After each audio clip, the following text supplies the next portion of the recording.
Hello बच्चों, कैसे हो? आपका स्वागत है त्रिपान स्टडी सेंटर में। आज जो हम करने जा रहे हैं क्लास 10th एनआईएस बोर्ड का जो है सोशल साइंस यानी सामाजिक विज्ञान जो चैप्टर करेंगे आज हम 12वां चैप्टर, जिसमें हम करेंगे आज एग्रीकल्चर इन इंडिया यानी भारत में कृषि। जो ये काफ़ी महत्वपूर्ण चैप्टर है हर एक क्लास के बच्चों के लिए, चाहे वो सीबीएसई में पढ़ते हो, चाहे एनआईएस बोर्ड के बच्चे हों, चाहे यूपी बिहार बोर्ड के बच्चे हों, इवन कि जो बच्चे कंपटीशन की तैयारी कर रहे हैं उनके लिए भी ये टॉपिक काफ़ी महत्वपूर्ण रहेगा और कई मायने में हर जगह जो है अपना महत्व को ये रखेगा। लेकिन आपको पता है, चैप्टर स्टार्ट करने से पहले एक बात जो मैं हमेशा कहता हूँ, जिसको आपको सोचना भी चाहिए, विचार भी करना चाहिए, इवन अमल भी करना चाहिए, वो ये है कि जब भी वीडियो देखिए पूरा देखिए, क्योंकि अधूरा जानकारी सदैव खतरनाक होता है। साथ में एक इंपॉर्टेंट बात ये भी रहता है, अगर आप पहली बार वीडियो देख रहे हो तो लाइक शेयर सब्सक्राइब करना मत भूलना, क्योंकि दोस्तों लाइक कीजिएगा तो बनाने वाले का मनोबल बढ़ता है, सब्सक्राइब कीजिएगा तो इससे ये होता है कि जब भी मैं कोई वीडियो डालूंगा उसका नोटिफिकेशन आपको समय रहते मिल जाएगा। और देखिए, शेयर का मतलब ये होता है कि आपके थ्रू न जाने किन बच्चों को हेल्प मिल जाए, ये आप भी नहीं जानोगे, इसलिए जो है आप शेयर जरूर करो, ठीक है। व्हाट्सएप स्टेटस पे भी लगाओ। दोस्तों एनआईएस सेंटर जो है कई मानने में बहुत से बच्चों के लिए हेल्पफुल है, चाहे वो 8th क्लास हो, 9th 10th 11th 12th हो, चाहे वो एनआईएस बोर्ड के बच्चे हों, ठीक है, चाहे बीए एमए के बच्चे हो, सभी क्लासों के लिए कुछ ना कुछ जो है त्रिपान सेंटर में उपलब्ध है। तो इसलिए आपके लिए ज़रूरी है कि आप सब्सक्राइब करके इसको चैनल को जो है सेव कर लो, नहीं तो बाद में अगर रिसर्च करोगे तो शायद आपको ये चैनल प्राप्त ना हो। तो इसलिए सोचना नहीं, विचार नहीं करना है, सब्सक्राइब करके जो है अपने पास सेव करना है। दोस्तों ये तो बात था आपके लिए, लेकिन आप देखते हैं हमारा आज टॉपिक क्या है। यदि हम यहाँ पर बात करें तो ये यहाँ पर बहुत ही महत्वपूर्ण टॉपिक आया है, भारत की प्रमुख फसलें। कहते हैं भारत में अगर हम बात करें फसलों की तो यहाँ पर जो है वैरायटियों की कमी नहीं है, यहाँ पर बहुत से वैरायटी जो है उगाए जाते हैं और सबका अपना महत्वपूर्ण स्थान है। देखा जाए तो भारत जो है बहुत ही विभिन्नताओं से भरा हुआ देश है। तो कहते हैं यहाँ पर जैसे टेम्परेचर अलग अलग होती है, कहते हैं राज्य अलग अलग जैसे होते हैं, उसी प्रकार से क्रॉप का भी डिस्ट्रीब्यूशन अलग अलग क्षेत्रों में डिफरेंट टाइप्स का होता है। तो ये भारत की जो है प्रमुख फसलों के अंतर्गत बहुत ही महत्वपूर्ण यहाँ पर पॉइंट है, जिसको आपको समझना चाहिए और ये कई महत्वपूर्ण एग्जाम के लिए महत्वपूर्ण रहेगा। चाहे सीबीएसई में बहुत जगह पर जो है 9th क्लास में भी क्वेश्चन पूछे जाते हैं, इवन कि 10th में भी होता है, प्लस एनआईएस बोर्ड में भी होता है। तो कंपटीशन के जो एग्ज़ाम होते हैं उसमें किसी भी क्रॉप के बारे में, टेम्परेचर या मिट्टी के बारे में पूछ लिया जाता है, तो कई मानने में ये महत्वपूर्ण यहाँ पर ये प्रश्न उठता है। तो आपको इसके लिए जो है पूरे टॉपिक को देखने के लिए त्रिपान सेंटर को देखना पड़ेगा और समझना पड़ेगा कि आखिर इसमें कौन कौन क्रॉप की क्या क्या विशेषता है। तो आप बने रहे त्रिपान सेंटर के साथ, ठीक है। अगर हम बात करें यहाँ भारत की प्रमुख फसलों की, तो मैं एक बात बता दूं आपको कि भारत में लगभग हर प्रकार की फसलें होती है। भारत में देखा जाए, भारत ऐसा देश है जहां पर हर प्रकार की फसलें जो है बहुत ही आसानी से उगाई जाती है। क्या आप सोच सकते हैं ऐसा क्यों? क्या कारण है कि भारत में जो है सैकड़ों प्रकार की फसलें उगाई जाती है? यदि हम कश्मीर से कन्याकुमारी और गुजरात के पश्चिमी तट से जो है अरुणाचल प्रदेश के चरम उत्तर पूर्वी भागों को ध्यान से देखें तो ये सैकड़ों प्रकार की फसलें मिल जाती हैं हमें। और इन सभी प्रकार की फसलों को हम 4 वर्गों में विभक्त किए हैं, जिसके बारे में हम बहुत ही विस्तारपूर्वक चर्चा करेंगे और हर एक फसल का जो है आपको ब्यूरो यहाँ देंगे। तो ये काफ़ी महत्वपूर्ण आपके लिए रहेगा और आपके एग्ज़ाम के लिए भी। देखिए, जो आज हम करेंगे फसलें जो होंगे, खाद्य फसलें होंगे, नकदी फसलें होंगे, वृक्षारोपण फसलें होंगे और एक और फसल होंगे जिसके बारे में हम डिस्कस करेंगे। तो सबसे पहले बात हम करें खाद्य फसलें। तो इसका अर्थ यही होता है कि ये फसलें मानव उपयोग के लिए बहुत उपयोगी होता है और जनरली तौर पर मानव इसका सुबह से शाम तक यूज़ करता है। इसमें प्रमुख फसलें आती है चावल, गेहूँ, मक्का, बाजरा और दालें। उसके पश्चात आता है नकदी फसलें। ये फसलें शुद्ध एवं अर्धप्रकित रूप से बेचने के लिए ही उगाई जाती हैं, क्योंकि नाम से ही आपको समझ में आ गया होगा, नकदी फसलें। और नकदी फसलें का जो जनरली उपयोग होता है वो बेचने के लिए ही होता है। अगर इसमें हम मुख्य तौर पर देखें तो कपास, जूट, गन्ना, तंबाकू, तिलहन काफ़ी महत्वपूर्ण फसलों आते हैं नकदी फसलों के अंतर्गत। उसके पश्चात आता है वृक्षारोपण या बागवानी फसलें। देखिए, वृक्षारोपण फसलों का अर्थ क्या है? ये फसलें वृक्षारोपण के द्वारा बड़े क्षेत्र पर उगाए जाते हैं। जैसे आपको पता ही है, चाय, कॉफ़ी, नारियल, रबर, ये ऐसे फसल हैं जो वृक्षारोपण के द्वारा जो है इसको उगाया जाता है। वही अगर हम बागवानी फसलें की बात करें तो बागवानी फसलों के अंदर जो है कृषि का वह भाग जो फल और सब्जी उगाई जाती है। तो ये काफ़ी महत्वपूर्ण, चारों के चारों जो हैं काफ़ी महत्वपूर्ण हैं। चलिए पहले के बारे में हम जो है विस्तार पर चर्चा करें और जानें कि इसके अंतर्गत कौन कौन से फसल है और इसकी क्या विशेषता है। चलिए तरफ देखते हैं। यहाँ पर जो हमारे समक्ष आता है पहली फसल, खाद्य फसल। देखिए खाद्य फसल के अंतर्गत जो आता है फसल वो है चावल। और आपको पता है कि चावल कितना महत्वपूर्ण है और चावल के जो है हज़ारों वैरायटी है जिसके बारे में आप यहाँ पर जानोगे।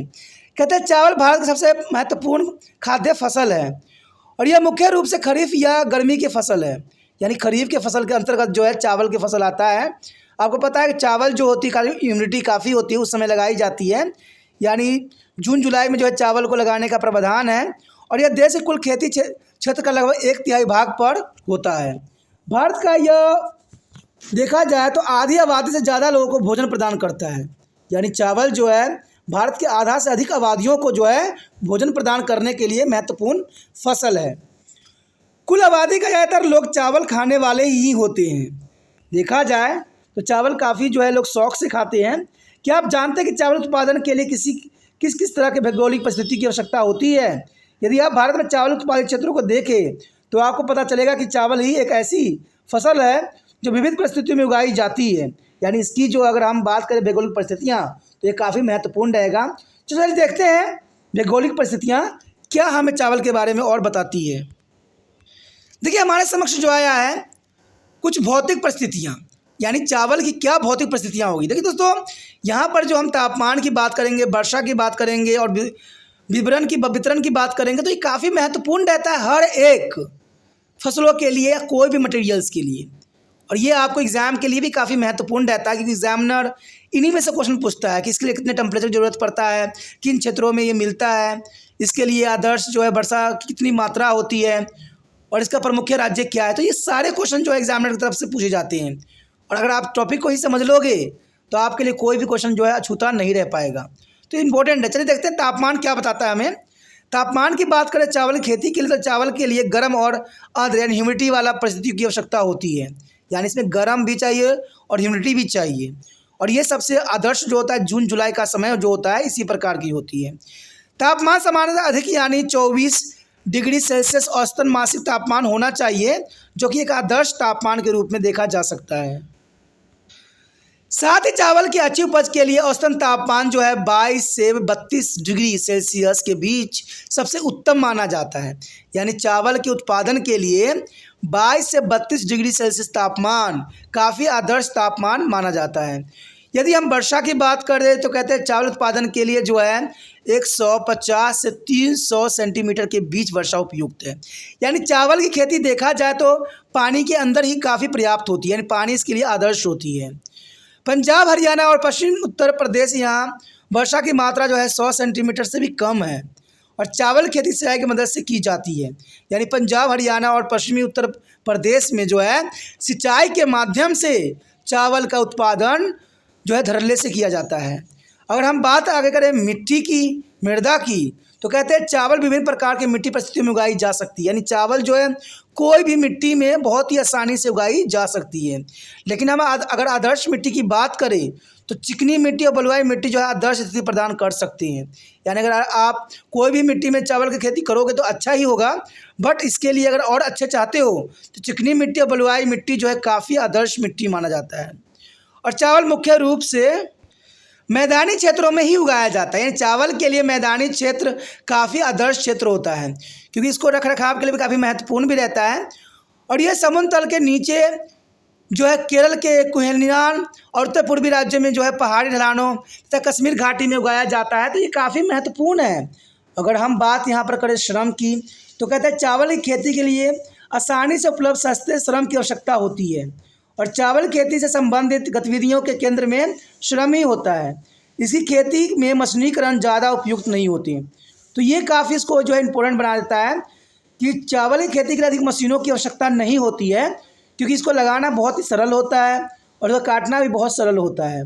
अगर हम बात करें वितरण की यानी डिस्ट्रीब्यूशन की तो ये मैं आपको बता दूं कि चावल भारत के लगभग सभी राज्यों में उगाए जाते हैं और मुख्य चावल उत्पादक राज्यों की बात करें हम तो तमिलनाडु, पश्चिम बंगाल, आंध्र प्रदेश, बिहार, झारखंड, उत्तराखंड, छत्तीसगढ़, पंजाब, उड़ीसा, उत्तर प्रदेश, कर्नाटक, असम और महाराष्ट्र है। और यह हरियाणा, मध्य प्रदेश, केरल, गुजरात और कश्मीर घाटी में उगाया जाता है, जो एक और भी आदर्श जगह बताया जा सकता है। अब इसी बात को अगर हम मैप में देखने की कोशिश करें और एनालाइज करें तो ये काफ़ी महत्वपूर्ण रहेगा, क्योंकि आपके एग्जाम में मैप भी आने वाला है। तो आप इसे ये देख सकते हो कि किस क्षेत्र में जो है चावल की खेती अधिकतम होता है। चलिए देखते हैं मैप और समझने की कोशिश करें कि चावल का उत्पादन कौन कौन से क्षेत्र हो सकते हैं। आप यहाँ पर देख सकते हो कि भारत में चावल उत्पादन क्षेत्र ये काफ़ी महत्वपूर्ण है। अगर आप देखिए प्रमुख क्षेत्र जो है डार्क ग्रीन आपको शो हो रहा होगा, तो इसमें आपको बताने की ज़रूरत नहीं है कि किस किस राज्य में होगा। आपको देख रहे होंगे उत्तर प्रदेश, बिहार, पश्चिम बंगाल, इवन केरल, सब क्षेत्रों में जो है बेखूबी जो है चावल की प्रमुख उत्पादन होती है। अगर कुछ क्षेत्रों में देखें जहाँ पर कम मात्रा में उत्पादन होता है, तो ये देख सकते हो कि पंजाब, हरियाणा, ठीक है, और उत्तर प्रदेश से कुछ पार्ट भी है, इवन महाराष्ट्र के भी पार्ट भी दिख रहा होगा, गुजरात के भी पार्ट कुछ नज़र आ रहे हैं। तो ये आपके मैप के अंतर्गत समझना बहुत ही आसान हो जाता है। एग्जामिनर जो है प्रमुख फसल उत्पादन जो देखा जाए चावल की, तो उसके बारे में जरूर जो है मैप के अंतर्गत क्वेश्चन पूछता है। तो इस मैप को अगर आप समझ लेते हो तो ये काफ़ी आपके लिए फ़ायदेमंद हो सकता है। अब देखिए, चलिए देखते हैं अगला टॉपिक क्या है। आगे हमारे समक्ष आया है गेहूँ। देखिए गेहूँ काफ़ी महत्वपूर्ण है। कहते हैं गेहूँ तो सबसे महत्वपूर्ण खाद्यान्न है और यह भारत में चावल के बाद रबी या सर्दियों की फसल मानी जाती है, क्योंकि यह रबी फसल है और इसको सर्दियों में जो है लगाने का प्रावधान है। यह सर्दियों की शुरुआत में बोया जाता है और गर्मी की शुरुआत में इसको काट लिया जाता है। आमतौर पर उत्तर भारत में गेहूं की बुआई जो है अक्टूबर नवंबर के महीनों में ही होती है और कटाई जो होती है मार्च अप्रैल के महीनों में किया जाता है, यानी मार्च अप्रैल में इसकी कटाई का समय काल होता है। और यह विशेष रूप से भारत के उत्तरी और उत्तर पश्चिमी क्षेत्रों में लोगों का जो है भोजन का मुख्य स्रोत है। यानी देखा जाए तो भारत के उत्तरी और उत्तर पश्चिमी क्षेत्रों में लोग जो है गेहूं का जो है बहुत ही महत्वपूर्ण उपयोग करते हैं। अगर बात करें चावल के जो है विपरीत, गेहूं ज़्यादातर जो है रबी और सर्दियों के फसल के रूप में उगाया जाता है। तो ये काफ़ी महत्वपूर्ण है गेहूं। अब चलिए देखते हैं इसके भौगोलिक परिस्थितियाँ। अब हमारे समक्ष जो आया है भौगोलिक परिस्थितियाँ। देखिए भौगोलिक परिस्थितियाँ के अंतर्गत जो आया है, सबसे पहले हम तापमान पर नज़र डालें तो तापमान यहाँ पर बहुत काफ़ी महत्वपूर्ण बात रखता है, क्योंकि आपको पता है कि यहाँ पर जैसे सर्दियों में बोई जाती है तो जर्नल सी बात है यहाँ पर टेम्परेचर भी कम ही चाहिए, लेकिन काटने का समय काल जो होती है गर्मियों का टाइम, क्योंकि पकने में इसको गर्मी की आवश्यकता होती है, तो कटाई जो है गर्म टाइम में की जाती है। तो तापमान के अंतर्गत बात करते हैं मुख्य रूप से मध्य अक्षांश चरगाह की फसल है और इसे ठंडे जलवायु की आवश्यकता होती है। और बुआई के समय आदर्श तापमान जो होनी चाहिए वो 10 से 15 जो है डिग्री सेल्सियस होना चाहिए, जो कि काफ़ी आदर्श मानी जाती है 10 से 15। और पकने एवं काटने का समय जो होता है 21 से 26 डिग्री सेल्सियस तापमान होना चाहिए। तो ये इसका आदर्श तापमान माना जाता है। तापमान काफ़ी महत्वपूर्ण यहाँ पर रखता है। अगर हम वर्षा की बात करें तो इसकी वर्षा जो है कम की आवश्यकता होती है। लगभग जो है 75 सेंटीमीटर वर्षा वाले क्षेत्रों में गेहूं की फसल जो बहुत सफल है, यानी 75 भी इसके लिए चल जाती है काम। गेहूं की खेती के लिए अधिकतम वर्षा की मात्रा 100 सेंटीमीटर के आसपास ही चाहिए। और आपको पता है कि 100 सेंटीमीटर से ज़्यादा वर्षा वाले क्षेत्रों में चावल उगाया जाता है, क्योंकि जहाँ पर 100 से अधिक होती है टेम्परेचर बरसात, वहाँ पर जो है चावल उगाने की प्रावधान किया गया है। और चावल की तरह ये वर्षा की मात्रा 75 सेंटीमीटर से भी कम चाहिए और वहाँ सिंचाई द्वारा गेहूँ उगाया जा सकता है। पकने के समय हल्की वर्षा पैदावार बढ़ाने में मददगार होती है। यानी देखिए जब इसको पकने का समय होता है, अगर बरसात हो जाती है तो इसके फल जो होते हैं काफ़ी मोटे मोटे हो जाते हैं। तो ये काफ़ी महत्वपूर्ण है कि पकने के टाइम अगर बरसात हो जाती है तो पैदावार जो है काफ़ी बढ़ भी जाती है, तो ये महत्व रखता है। परंतु दूसरी ओर पुष्पन के समय पाला और काटने के समय ओला भी गेहूं की पैदावार काफ़ी कम कर देता है। आपको पता है जब इसको गेहूं काटने का समय होता है तो बरसात भी जो है ओला भी इसको ख़राब कर देता है। इवन कि जब पुष्पन का टाइम होता है तब पाला भी मारता है। तो इसके कारण भी गेहूं का जो है उच्चतम उत्पादन होने के लिए आदर्श जो है नहीं बना सकता। उसके पश्चात हमारे समक्ष है मृदा। देखिए यहाँ पे गेहूं की खेती विभिन्न प्रकार की मिट्टी पर किया जा सकता है, परंतु अनुकूल जल निष्कासन वाली उपजाऊ दोमट और चिकनी मिट्टी गेहूं के उत्पादन के लिए सबसे ज़्यादा उपयुक्त है। क्योंकि अगर देखा जाए तो गेहूं के उत्पादन के लिए दोमट और चिकनी मिट्टी काफ़ी महत्वपूर्ण रखता है अपना स्थान। लेकिन बात वहीं हम श्रम की करें तो कहते हैं गेहूं की खेती विस्तृत क्षेत्र पर की जा सकती है और यह काफ़ी यंत्रकृत है, यानी इसको यंत्र का काफ़ी उपयोग किया जाता है। अंततः कम श्रम की आवश्यकता इसमें होती है और यंत्रों की आवश्यकता अधिक होती है। अगर वितरण की बात करें, डिस्ट्रीब्यूशन की, तो ये काफ़ी महत्वपूर्ण रहेगा। भारत में गेहूं उत्पादन के मुख्य क्षेत्रों में उत्तर प्रदेश, पंजाब, हरियाणा, राजस्थान, मध्य प्रदेश, गुजरात, महाराष्ट्र काफ़ी महत्वपूर्ण क्षेत्र है। वहीं बात करें देश में कुल उत्पादन का 66% से भी ज़्यादा भाग केवल उत्तर प्रदेश, पंजाब, हरियाणा में ही होता है। आप समझ सकते हो कि 66% गेहूं का उत्पादन जो है सिर्फ 3 स्टेट करता है, उत्तर प्रदेश, पंजाब और हरियाणा। अब चलिए देखते हैं मैप में कि इन क्षेत्रों को किस प्रकार दर्शाया गया है। देखिए आपके समक्ष जो प्रस्तुत यहाँ पर मैप हुआ है काफ़ी महत्वपूर्ण है, भारत गेहूं उत्पादन क्षेत्र। अब देखिए इसका क्षेत्र, आप जैसे हमने बात किया था कि 66% जो है 3 राज्यों ने ही ले लिया है, उत्तर प्रदेश, हरियाणा और पंजाब। तो इसी बात को यहाँ भी दर्शाया गया है। पर मुख्य क्षेत्र जो है आप देख सकते हो कि हरियाणा, पंजाब और उत्तर प्रदेश और कुछ क्षेत्र जो है मध्य प्रदेश के भी दिख रहे हैं। तो ये काफ़ी महत्वपूर्ण है। ठीक है, एग्जाम व्यू से अगर आपको क्षेत्र पूछा जाए तो आप बेखूबी जो है इन क्षेत्रों को गेहूं उत्पादन के क्षेत्र के रूप में दर्शा सकते हो। ठीक है, तो ये काफ़ी मैप इंपॉर्टेंट रहता है। चलिए आगे देखते हैं अगला टॉपिक क्या है। आगे हमारे समक्ष आया है बाजरा।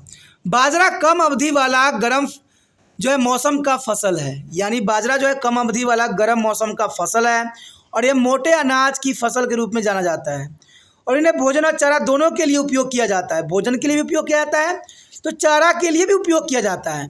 और यह खरीफ की फसलें हैं, यानी देखा जाए तो ये जो है खरीफ की फसल है और यह मई अगस्त में बोया जाता है और अक्टूबर नवंबर में काटा जाता है। आज बाजरा आमतौर पर गरीब लोगों का मुख्य भोजन बन गया है। आज देखा जाए तो गरीब लोग जो है बाजरे का जो है बेखूबी प्रयोग करते हैं और भारत में बाजरा बहुत उगाया जाता है और विभिन्न भागों में अनेक स्थानीय नामों से जाना जाता है।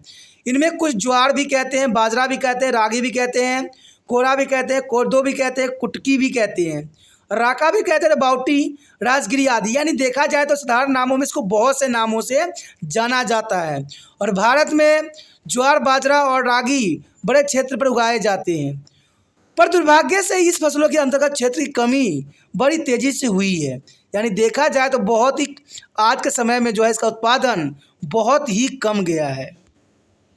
यदि आप बात हम करें इन फसलों को उगाने के लिए कुछ भौगोलिक परिस्थितियाँ किस प्रकार है, तो ये काफ़ी महत्वपूर्ण रहेगा। पहला तो आपको पता ही है कि तापमान, क्योंकि कोई भी फसल हो उसका तापमान, वर्षा, मृदा और वितरण काफ़ी महत्वपूर्ण स्थान अपना रखता है। तापमान की बात करें तो ये फसलें वहाँ उगाई जाती है जहाँ उच्च तापमान होता है और जहाँ तापमान में जो है 27 से 32 डिग्री सेल्सियस के बीच होना चाहिए। यानी देखा जाए तो ये काफ़ी महत्वपूर्ण रखता है कि तापमान जो है 27 से 32 सेल्सियस डिग्री टेम्परेचर के बीच होना चाहिए। तो ये काफ़ी महत्व रखता है अपने जगह पे। वहीं वर्षा की बात करें तो जैसे कि पहले भी चर्चा की गई है कि बाजरा शुष्क भूमि फसल है, इसलिए 50 से 100 सेंटीमीटर की वर्षा बाजरा के लिए काफ़ी उपयुक्त रहेगा। बात करें मृदा की, तो मृदा तो आपको पता है मिट्टी की कमियों के प्रति बाजरा कम संवेदनशील है। यानी ये निम्न जलोढ़ या चिकनी बलुआई मिट्टी में उगाया जा सकता है। तो देखा जाए तो ये जो है मिट्टी के प्रति कम संवेदनशील, यानी किसी भी मिट्टी में उगाना बहुत ही सहज हो जाता है। उसके पश्चात बात करें वितरण की, तो कहते हैं ज्वार, बाजरा उत्तर और दक्षिण भारत में उगाया जाता है, जो काफ़ी महत्वपूर्ण है, जबकि आमतौर पर रागी दक्षिण भारत में केंद्रित है। मध्य प्रदेश, गुजरात, राजस्थान, महाराष्ट्र, कर्नाटक, तमिलनाडु, आंध्र प्रदेश, हरियाणा, पंजाब में ज्वार बाजरा उगाया जाता है और आमतौर पर रागी जो है दक्षिण भारत में तमिलनाडु, कर्नाटक और आंध्र प्रदेश में केंद्रित है। तो ये काफ़ी महत्वपूर्ण है। देखिए आगे आया है दलहन, काफ़ी महत्वपूर्ण है दलहन। दलहन में अनेक फसलों को रखा जाता है जो ज़्यादातर फली होती है। यानी दलहन तो आपको समझ में आ गया कि दालों की हम बात करने जा रहे हैं, ज़्यादातर फली होते हैं। यह भारत के शाकाहारी लोगों के लिए अमूल्य प्रोटीन का स्रोत माना जाता है। जो व्यक्ति शाकाहारी हैं उनके लिए जो है ये प्रोटीन का अमूल्य स्रोत माना जाता है दलहन। कहते हैं मांस और मछली खाने वालों की तुलना में शाकाहारियों की जो है प्रोटीन प्राप्ति के स्रोत कम है और वो पशुओं के लिए चारा और अनाज के प्रमुख स्रोत होते हैं। इसके अतिरिक्त ये फली फसलों वायुमंडलीय नाइट्रोजन को जो है मिट्टी में योगित करती है। सामान्यतः अन्य फसलों से जो है आवर्तित करके मृदा की उर्वरकता में भी बनाए रखा जा सकता है।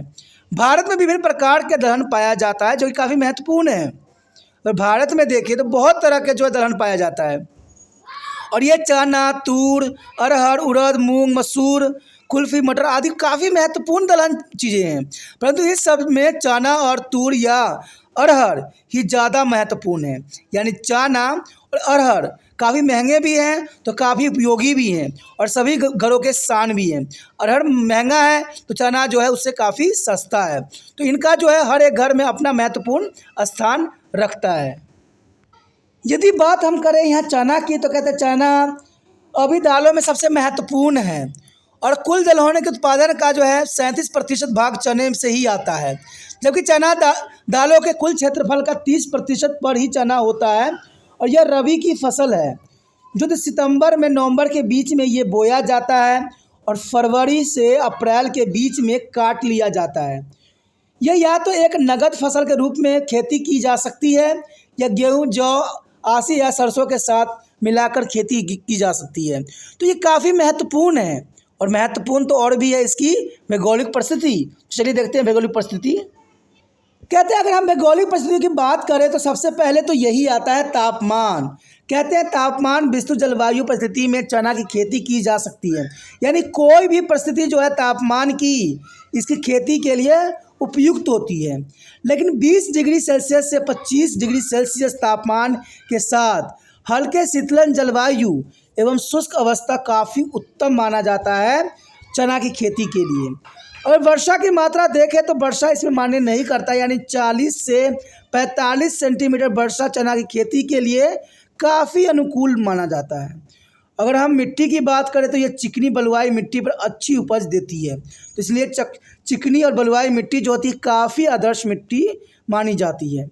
यदि हम बात करें वितरण की, हालांकि चना देश के कई भागों में होता है, और यद्यपि कुल उत्पादन का 90% भाग 5 राज्यों से ही आता है, और ये 5 राज्य काफ़ी महत्वपूर्ण हैं, जैसे मध्य प्रदेश, उत्तर प्रदेश, राजस्थान, हरियाणा और महाराष्ट्र।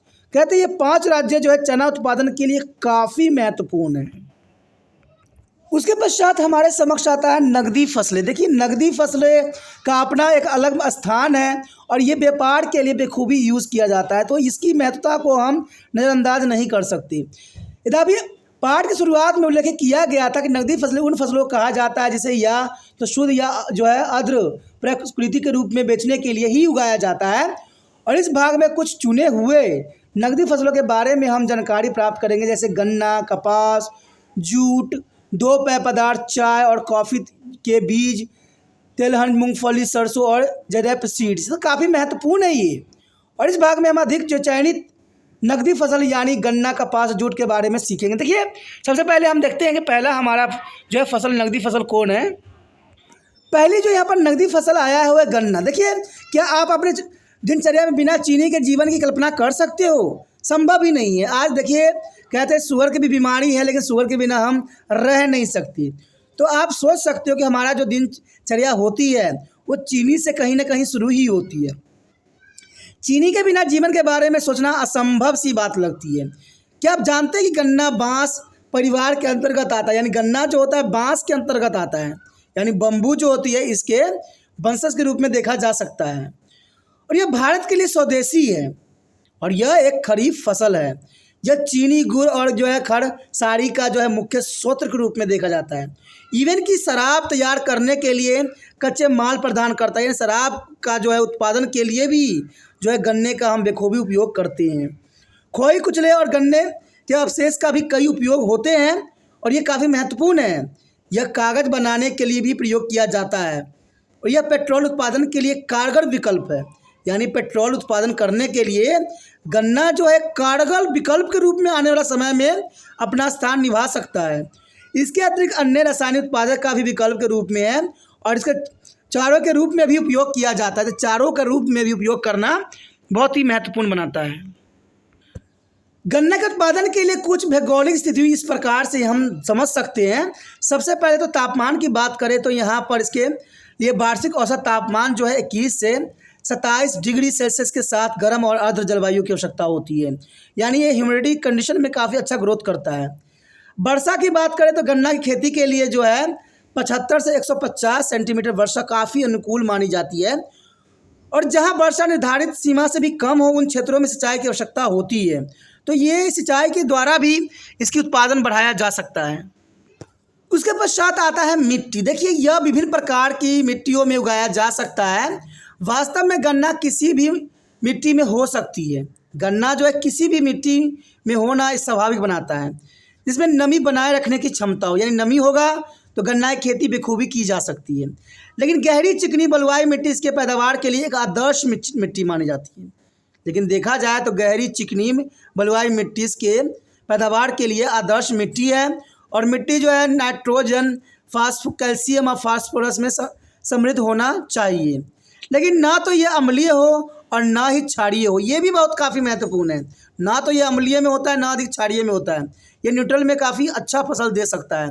और समतल मैदान और चौरस पठार खेती के लिए लाभदायक भी काफ़ी रहता है, क्योंकि खेती की सिंचाई और गन्ने की ढुआई आसान होती है।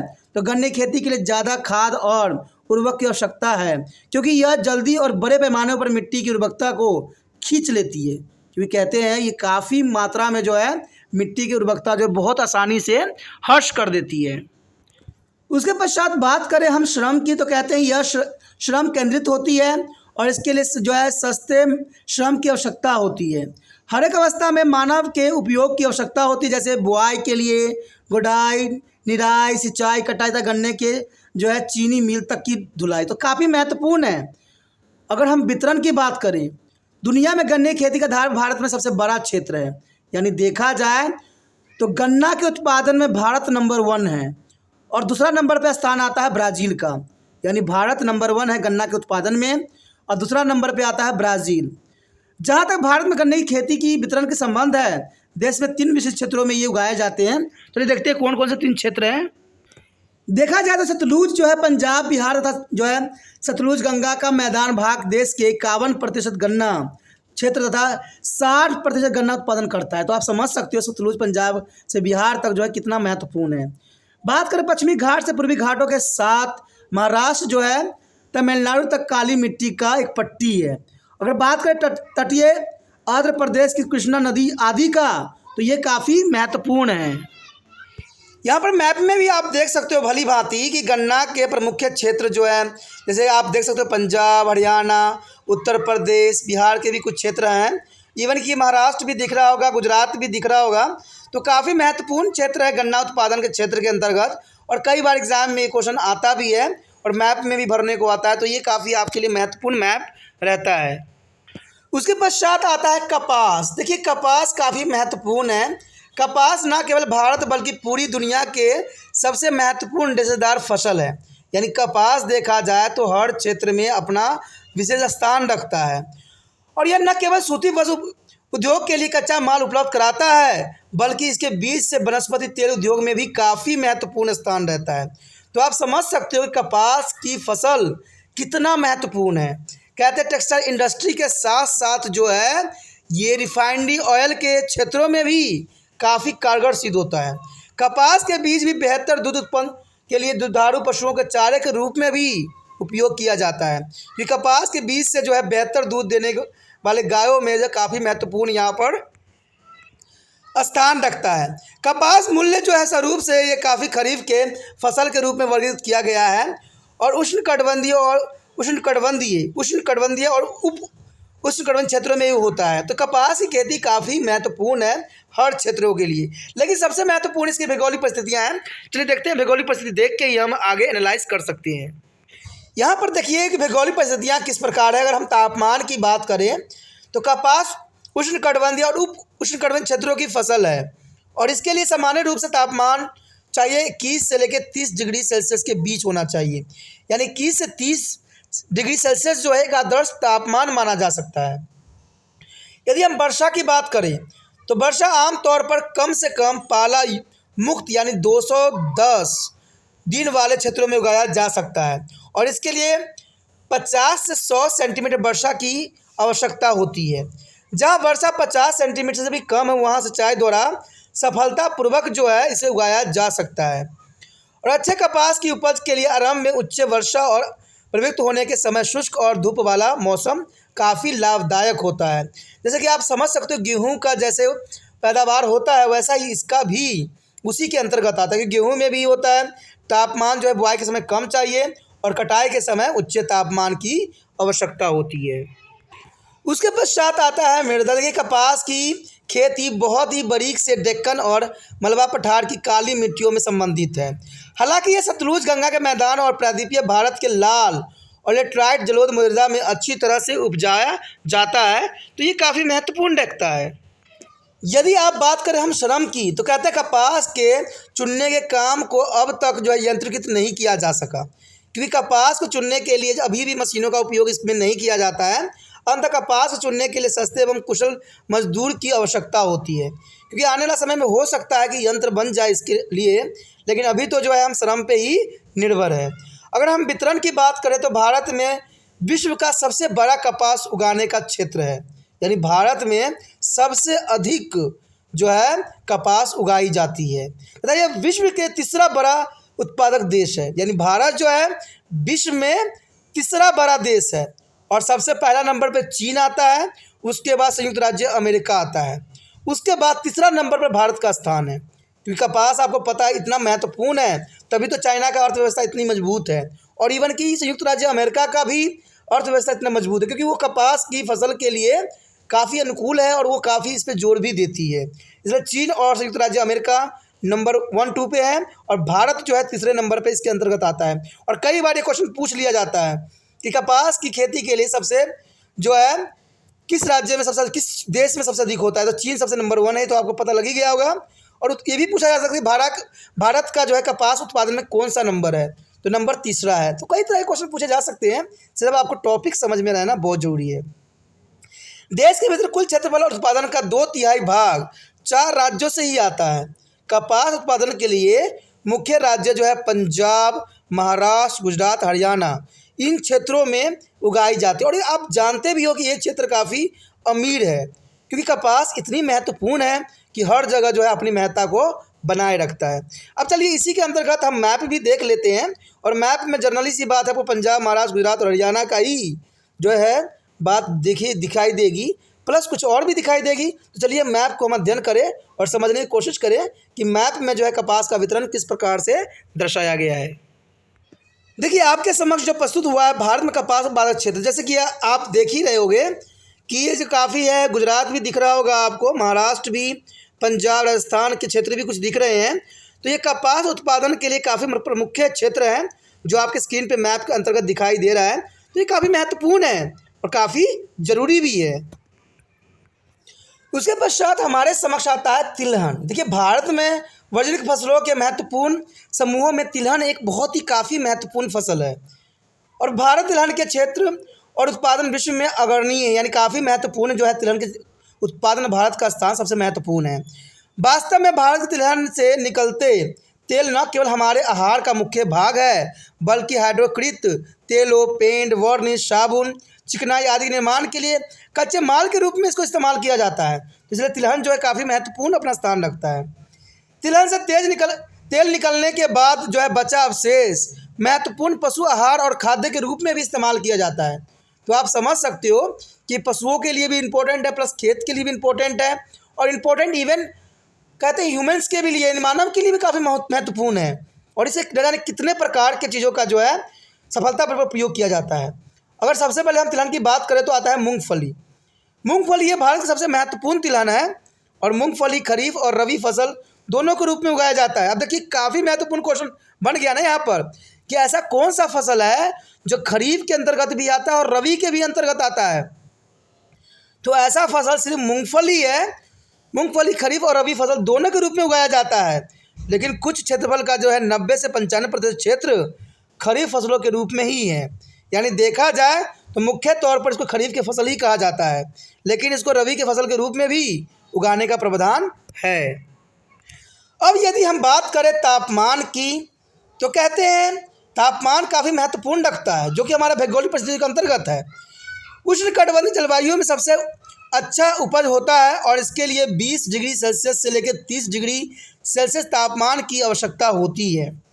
यदि हम बात करें वर्षा की तो कहते हैं 50 से 75 सेंटीमीटर वर्षा जो है मूंगफली तेल के लिए काफ़ी अनुकूल है। यानी 50 से 75 सेंटीमीटर वर्षा मूंगफली के खेत के लिए काफ़ी अनुकूल है और यह अतिरिक्त जो है ठंड, लंबे समय तक सूखा और लगातार बारिश और स्थिर पानी के प्रति अति संवेदनशील है। इसलिए पकने के लिए समय शुष्क और शीत ऋतु की ज़रूरत होती है। तो ये काफ़ी महत्वपूर्ण है और आपको पता है, देखिए ये सर्दियों में ही काफ़ी मिलता है हमें। अगर हम मिट्टी की बात करते हैं, इसकी खेती के लिए अच्छी निकास वाली हल्के रेतीली दोमट लाल मिट्टी और काली मिट्टी काफ़ी उपयुक्त होती है। यानी हल्के जो है रेतीले दोमट लाल पीली और काली मिट्टी काफ़ी महत्वपूर्ण होता है। उसके पश्चात वितरण की बात करें तो कहते हैं यह भारत का सबसे महत्वपूर्ण तिलहन है और देश में उत्पादित जो है कुल प्रमुख तिलहनों में से आधा भाग मूंगफली द्वारा ही पूरा होता है। अब भारत दुनिया में सबसे ज़्यादा मूंगफली का उत्पादन करता है और विश्व उत्पादन का 1/3 भाग भारत में ही होता है। देखिए 1/3 ही होता है, बाकी सारे पार्ट दूसरे देशों में होता है। और भारत में प्रमुख मूंगफली उत्पादक राज्य जो है आंध्र प्रदेश, तमिलनाडु, गुजरात काफ़ी महत्वपूर्ण राज्य हैं जहाँ पर जो है मूंगफली का उत्पादन की जाती है। और ये तीनों राज्यों में मिलकर भारत के कुल उत्पादन का 60% देता है। यानी आंध्र प्रदेश, तमिलनाडु, गुजरात भारत को 60% मूंगफली का उत्पादन देता है और अन्य 40% भाग महाराष्ट्र, कर्नाटक और उड़ीसा से आता है। तो ये काफ़ी महत्वपूर्ण स्थान रखता है। उसके पश्चात हमारे समक्ष आता है वृक्षरोपण फसल। देखिए वृक्षरोपण फसल काफ़ी महत्वपूर्ण नाम है और आपको पता होगा भी कि वृक्षरोपण फसल है। और वृक्षरोपण फसल के अंतर्गत देखें तो पहला नाम तो हमारा चाय का ही आता है, क्योंकि आपको पता है सुबह हो या शाम चाय के बिना ज़िंदगी है बेकार। ये आप लोग भली भांति जानते हो। कहते हैं लग जाए जिसको चाय का आदत एक बार, वो मांगे बार बार चाय। तो ये काफ़ी महत्वपूर्ण रहता है और आपको पता है भारत में सबसे अधिक चायों का जो है उपयोग किया जाता है और इसलिए चाय काफ़ी महत्वपूर्ण है। पहले के समय में भारत में चाय का उत्पादन नहीं होता था, लेकिन जब अंग्रेज आए तो अपने साथ चाय के बागान भी लेते हुए आए और कर दिए भारत को भी चाय के आदी। और देखा जाए तो चाय में कैफीन होता है जो एक तरह का जहरीला पदार्थ होता है और ये धीरे धीरे इंसान को ख़त्म भी कर सकता है। तो चाय का सेवन कम हो तो ही बेहतर है। बात करें हम चाय की तो कहते हैं चाय भारत बागानों के लिए काफ़ी प्रसिद्ध है और असम और पश्चिम बंगाल में दार्जिलिंग के चाय बागानों के बारे में आपने सुना ही होगा। दार्जिलिंग जहाँ पर चाय का उत्पादन काफ़ी अधिक होता है और ये कहा जाता है कि भारत में चाय बागान अंग्रेज़ों द्वारा 1923 में शुरू किया गया था। यानी भारत में चाय का बागान जो 1923 में शुरू किया गया था और उस समय उन लोगों द्वारा असम के पहाड़ी और वन क्षेत्रों में जंगली चाय पौधों को खोजा गया। चाय पौधों के कोमल अंकुरित पत्तों को सुखाकर तैयार की जाती है और वर्तमान में भारत दुनिया में अग्रणी चाय उत्पादक देश बन गया है और चीन और श्रीलंका दूसरे और तीसरे स्थान पे आता है। यानी भारत जो है खपत करने में भी नंबर 1 है और उगाने में भी नंबर 1 है। उसके बाद चीन का दूसरा स्थान और श्रीलंका का जो है तीसरा स्थान आता है। यानी चीन का दूसरा स्थान आता है और श्रीलंका का तीसरा स्थान आता है। तो काफ़ी महत्वपूर्ण है और भारत जो है नंबर 1 है कंज्यूम करने में भी और उत्पादन में भी। अब चलिए इसके भौगोलिक परिस्थिति देखें। यदि हम बात करें चाय के उत्पादन के लिए कुछ भौगोलिक परिस्थितियाँ, तो देखिए तापमान सबसे पहले आता है। इसके लिए गर्म और नम जलवायु की आवश्यकता होती है और चाय पौधे और पत्तियों के विकास के लिए आदर्श तापमान जो होता है 20 डिग्री सेल्सियस से लेकर 30 डिग्री सेल्सियस के बीच में होता है। यदि तापमान 35 डिग्री सेल्सियस से ज़्यादा या 10 डिग्री सेल्सियस से कम चला जाता है तो चाय की झाड़ियाँ और पत्तियों के विकास के लिए काफ़ी हानिकारक सिद्ध होता है। तो देखिए कोई भी फसल उगाने के लिए तापमान जो होता है ये काफ़ी महत्वपूर्ण होता है। उसके पश्चात आता है वर्षा की, यानी वर्षा भी काफ़ी महत्वपूर्ण रखता है। जैसे कि ऊपर उल्लेख किया गया है कि चाय उत्पादन के लिए ज़्यादा वर्षा चाहिए। अब वर्षा का वितरण पूरे वर्ष भर कुल मिलाकर एक जैसा होना चाहिए। यानी लंबा सूखा काल चाय के लिए घातक सिद्ध हो सकता है, इसलिए यहाँ वार्षिक वर्षा जो है 150 से लेकर 300 सेंटीमीटर होना चाहिए। और जनरली सी बात है ये कंडीशन हमें असम के साइड ही प्रयुक्त होता है। अगर मिट्टी की बात करें तो मिट्टी भी साफ़ है कि चाय पौधे जो है चाय के पौधे अच्छी निकास वाले गहरे मुरे चिकनी बलुआई मिट्टी में बहुत ही बढ़ता है। यद्यपि अछूता जंगली मृदा जो हुमस और लोह तत्व युक्त हो चाय बागानों के लिए सर्वोच्च माना जाता है। चाय छाया से नहीं पौधा है और जब छायादार पेड़ के साथ लगाया जाता है तो इसका अच्छा विकास होता है। यानी अगर चाय का बागान लगाने की विचार कर रहे हो तो आपको उसके साथ बड़े बड़े पौधे भी लगाने पड़ेंगे जो कि चाय के लिए उपयुक्त होता है। उसके पश्चात बात करें हम श्रम की, तो कहते हैं सस्ता और कुशल मजदूर चाय उत्पादन के लिए काफ़ी महत्वपूर्ण रहता है। यानी चाय के लिए सस्ता और कुशल मजदूर होना काफ़ी महत्वपूर्ण है। अगर वितरण की बात करें तो असम चाय उत्पादन में अग्रणी है। असम का नाम सबसे नंबर 1 है और ये नंबर 1 ही रहेगा क्योंकि यहाँ पर ये सारी कंडीशन जो है बेखूबी मिल जाता है। भारत कुल चाय उत्पादन का 50% से भी ज़्यादा असम में ही होता है और असम का चाय उत्पादन क्षेत्र जो है ब्रह्मपुत्र और सुरमा घाटी के पहाड़ी ढलानों पर की जाती है। पश्चिम बंगाल चाय का दूसरा बड़ा उत्पादक राज्य है जहाँ चाय ज़्यादातर दार्जिलिंग, सिलीगुड़ी, जलपाईगुड़ी और कुछ बिहार जिलों में उगाया जाता है। तमिलनाडु तीसरा बड़ा उत्पादक राज्य है जहाँ चाय ज़्यादातर नीलगिरी पहाड़ियों के कुछ खास भागों में ही उगाई जाती है। तो ये काफ़ी महत्वपूर्ण बात है। अब देखिए भारत में चाय उत्पादन क्षेत्र जो कि मैप के अंतर्गत है, आप देख सकते हो कि यहाँ पर 3 स्थान जो नज़र आ रहे हैं, लेकिन मुख्य जो है असम ही है। यानी कभी बार एग्जामिनर ये पूछ लेता है कि चाय का उत्पादन सबसे अधिक कहाँ होता है तो आपके माइंड में सिर्फ इतना ही होना चाहिए, असम। ठीक है, असम में ही यहाँ पर उगाया जाता है और काफ़ी महत्वपूर्ण भी रखता है एग्ज़ाम व्यू से। उसके पश्चात हमारे समक्ष आता है कॉफ़ी। देखिए कॉफ़ी, क्या आप जानते हैं भारत में कॉफ़ी कहाँ से आया है? यह इथोपिया वेस्टर्निया पठार का मूल निवासी पौधा है। यानी देखा जाए तो कॉफ़ी भारत का नहीं है और इसे इथोपिया से लाया गया है और यह इथोपिया का मूल निवासी पौधा है। इथियोपिया से यह 11वीं सदी में अरब लाया गया था और अरब के जो है बीज बाबा बुद्दीन द्वारा 17वीं सदी में कर्नाटक के बाबा बुडान पहाड़ी पर यह लगाया गया। लेकिन ब्रिटिश बागान मालिकों ने गहरी रुचि लिया और बड़े जो है कॉफ़ी बागान के रूप में उत्पादन पश्चिम घाट की पहाड़ियों पर स्थापित किया गया। यानी कॉफ़ी की बात करें तो पहले भारत का ये नहीं था, लेकिन इसको जो है इथोपिया से लाया गया और इसको जो है विकास किया गया। लेकिन सबसे अधिक विकास जो है ब्रिटिश के टाइम में पीरियड में हुआ जहाँ पर कॉफ़ी ने अपनी चरम सीमा तक पहुँचा। अगर हम बात करें इसके भौगोलिक परिस्थिति तो चलिए देखते हैं भौगोलिक परिस्थितियाँ। सबसे पहले हमारे समक्ष आया है तापमान। तो इसके लिए गर्म तथा नम्र जलवायु चाहिए जिसमें तापमान जो है 15 से 28 डिग्री सेल्सियस के बीच हो और यह आमतौर पर छायादार वृक्षों के नीचे ज़्यादा बेहतर उगाया जाता है। यानी छायादार वृक्षों के नीचे जैसे चाय उगाई जाती है उसी प्रकार जो है कॉफ़ी उत्पादन के भी प्रावधान है जो कि काफ़ी महत्वपूर्ण है। इसलिए जो है तीव्र धूप यहाँ पर देखा जाए तो 30 डिग्री सेल्सियस से ज़्यादा तापमान और पाला हिमवर्षा कॉफ़ी बागान के लिए घातक सिद्ध होता है। कॉफ़ी के फलों के प्रौढ़ होने के साथ शुष्क मौसम भी ज़रूरी है, तो ये काफ़ी महत्वपूर्ण है। अगर वर्षा की बात करें तो हम यहाँ पर तो वर्षा कॉफ़ी खेती के लिए 150 से 250 सेंटीमीटर वर्षा अनुकूल है। यानी यहाँ पर काफ़ी अधिक वर्षा की आवश्यकता होती है। उसके पश्चात है मृदा। देखिए अच्छी निकास वाली उपजाऊ मुरमुरी चिकनी बलुआई मिट्टी की हुमस लोह और जो कैल्शियम जैसे खनिजों से युक्त मृदा कॉफ़ी खेती के लिए आदर्श सिद्ध हुआ है। मृदा की उर्वरकता बनाए रखने एवं उसकी आपूर्ति बढ़ाने के लिए जो है भरपूर खाद डालना आवश्यक होता है ताकि उत्पादन ज़्यादा से ज़्यादा हो सके। अगर श्रम की बात करें तो चाय की तरह कॉफ़ी की खेती के लिए विभिन्न ज़रूरतों को पूरा करने हेतु सस्ते एवं कुशल श्रम की आवश्यकता होती है, जैसे बुआई, प्रतिरोपण, छटाई, तराई, रंगाई, क्रम निर्धारण तथा कॉफ़ी की बढ़ाई, डब्बे भराई। तो काफ़ी महत्वपूर्ण होता है, कहते हैं इसकी बहुत ही काफ़ी अधिक प्रोसेसिंग होती है। अगर हम वितरण की बात करें तो ये मैक्सिमम जो है कर्नाटक, केरल, तमिलनाडु भारत में काफ़ी उत्पादन के मुख्य राज्य हैं। कर्नाटक, केरल और तमिलनाडु काफ़ी महत्वपूर्ण राज्य हैं कॉफ़ी उत्पादन के लिए। तो इसी के साथ हमारा ये टॉपिक भी ख़त्म हो जाता है जो कि काफ़ी महत्वपूर्ण था। फसलों के अंतर्गत हमने पूरी बातों को जानने की कोशिश किया और समझने की कोशिश किया।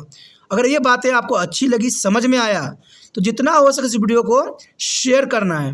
अपने दोस्तों के साथ, अपने क्लासमेट के साथ, जिसके साथ भी शेयर कीजिए, लेकिन कीजिए। इससे ये होगा कि ये वीडियो उन तक भी बहुत ही आसानी से पहुंच जाएगा और वो भी जो है इस सिलेबस से अवगत हो सकेंगे। और शेयर करने के लिए कुछ नहीं करना है, यूट्यूब से लिंक को कॉपी करना है और व्हाट्सएप स्टेटस पे लगा देना है। और पहली बार अगर देख रहे थे और पहली बार मेरे चैनल पे आए हो तो चैनल को सब्सक्राइब कर लीजिए दोस्तों। इससे ये होगा कि आपको कोई भी वीडियो डालूंगा तो आप तक बिल्कुल खुद ही पहुंच जाएगा। और मान लीजिए रिसर्च के अंतर्गत आप मेरे चैनल पे आते हो, देखते हो, फिर चले जाते हो, लेकिन मान लीजिए कोई टॉपिक मैं अगर बीच में डालता हूँ जो आपके एग्ज़ाम के लिए काफ़ी महत्वपूर्ण रहेगा और क्या पता वो एग्ज़ाम में भी आ जाए, तो आप उस टॉपिक से अनभिज्ञ तो हो ही जाओगे ना। तो इसलिए कहा जाता है कि चैनल को सब्सक्राइब कर लेना चाहिए, क्योंकि तिरपान स्टडी सेंटर सिर्फ आपका है और आपके लिए ही कार्यशील है। तो सबसे अच्छा है सब्सक्राइब करके अपने मोबाइल में सेव कर लीजिए, तभी जो है समय समय पे आपको जो है तिरपान स्टडी सेंटर की हर एक वीडियो मिलेगी।